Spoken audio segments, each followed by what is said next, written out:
Homeless services are still battling the consequences of the coronavirus pandemic, with new threats emerging as the Omicron variant spreads and new restrictions are introduced.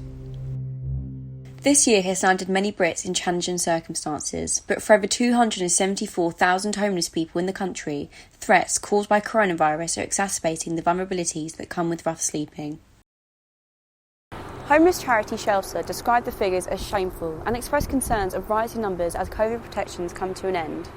Centrepoint data shows that 29,000 people will approach their council this winter due to risk of homelessness. Charities have warned that beds available to the homeless in London could be down by half compared to pre-pandemic levels. Shelters have been forced to close amid rising Omicron concerns. Chris Vince, a project worker for homeless charity Street to Homes, has concerns about the effect that this is having. I think what we've seen a lot of in the last year are people who are, facing homelessness that never expect to be in that position, have never been in that position before, sort of first time homeless, and obviously that's very, very difficult and very, very mentally straining on them. Clearly, with the temperature decreasing and the weather getting worse, clearly more, if you are in a situation, you're going to be more keen and more desperate to find somewhere. And as I say, I am concerned because with the sort of toxic combination of that and the rise of the Omicron variant, and people that have been sofa surfing that haven't necessarily been on the streets or aren't as sort of vulnerable necessarily, I would say those are the people that are potentially at risk, because clearly if we're moving into lockdown, then you'll find that people probably are less willing to put somebody up.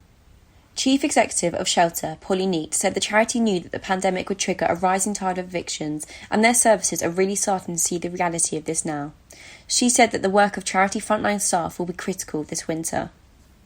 With many facing financial struggles as a result of the pandemic, including the end of the Universal Credit £20 uplift and furlough schemes, and the aftermath of job redundancy, people are experiencing homelessness for the first time. Father of two Quay tells us about his experience with homelessness this year. I was working as an IT technician, and unfortunately last year in March we have to close the market, and we lost our jobs because of the pandemic, and I became homeless for many months.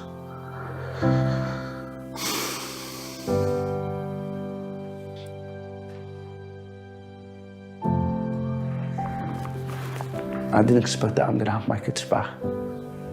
It was rough. Cray is receiving support from the LCC Homelessness Project, which provides properties donated by Onward Homes to get people off the streets during the pandemic. Partnerships working between communities, charities, housing associations and local government will be vital in lowering the numbers of homeless people in Britain.